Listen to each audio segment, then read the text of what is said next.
I want you to imagine your dream vacation. A vacation where money is of no concern. Where would you go? What would you do? I'm sure in that this fantasy vacation, it would not start off with you sitting in economy seats after sitting in an hour-long security line at the airport. This is the appeal of private jets. Private jets allow you to miss the unideal parts of being an average citizen and allows you to miss mingling with others while trying to get from one destination to another. Traveling like this seems seductive. What is far less seductive is the damage being done to our environment by these aircrafts.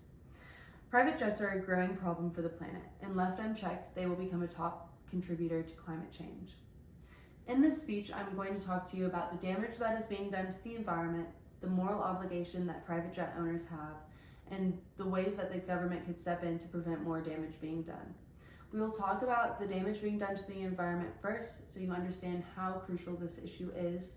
We will then go into the moral obligation that jet owners have, so we understand how unnecessary these flights are. And then we will go into the ways the government can step in so we can know how unchecked these flights are so far. Join me as we delve into this crucial topic. Private jets are the most pollutant way to travel. Every hour a private jet is in the air, there are 2 tons of CO2 being emitted into the atmosphere. 2 tons of CO2 is also the average European citizen's carbon emission for an entire year.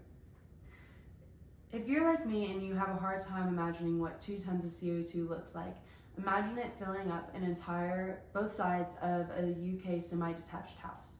You could also imagine 13 tons of it filling up Big Ben's tower. The environmental group Greenpeace reported that in the past 3 years, private planes have emitted 5.3 million tons of CO2. You may be wondering, why is this so bad? CO2 isn't an evil gas.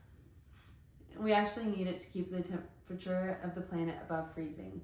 Our danger is that we're going to get so much carbon into the air that the planet will become unlivable for the majority of the population. We already have an emission problem and the private planes do not help. The aviation sector is accountable for 2.5% of the world's total carbon emissions, and more than half of those emissions are caused by private planes. Let's take a look at the percentage of the population that uses these aircrafts. Private planes have become a way to gain social status. Celebrities like Kim Kardashian will show off their private planes as a way to gauge how successful they have become, when in reality, private jets are only successful in damaging the environment. The Institute of Policy Studies found that 0.0008% of the population owns a private jet. This is a jarring statistic when you realize that in the US, private jets use more carbon than all of bus travel in 2021. Stephen Prince, a businessman who made his fortune in the 90s, says that flying private is too expensive and too unfair. Not for him, but for the rest of us. In a New York Times article, he says that flying private was the most selfish and greedy thing he has ever done. He maintains that he cannot continue to do it. In the last Super Bowl, there were 882 private planes that left Los Angeles in the hours following. Most of those private flights went back to Los Angeles, which is driving distance from Las Vegas. The people who are using these flights are not thinking about the consequences for everyone else. As citizens, they have moral obligation to reduce those flights as much as they possibly can. Yet, every year, we see private jet usage go up. If the social elite are not going to stop using their private jets, let's look at how the government could step in. Twitter users recently have been posting celebrity flight logs in hopes that the public will become aware of how short of distance these flights are, and they are hoping that celebrities will change their ways. It has not worked yet. This is where we need government intervention.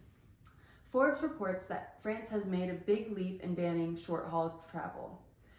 In May 2023, they banned any plane ride that you can take if in a train you can get there in under 2.5 hours.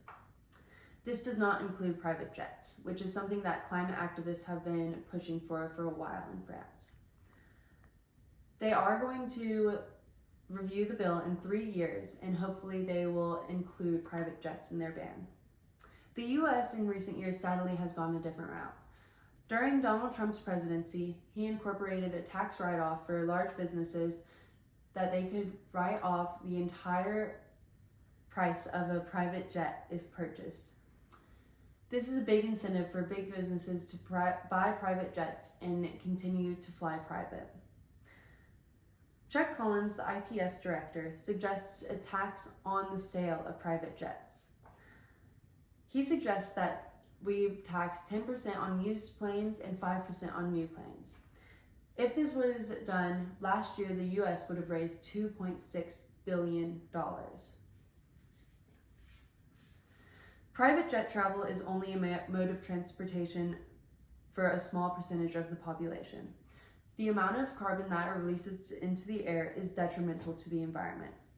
It is unfair for those of us who don't get to choose how often these aircrafts are used. In order to change the problem, we need the government to step in and change policies to prevent people from using these jets in excess. We also need the population to be aware of how detrimental these jets are.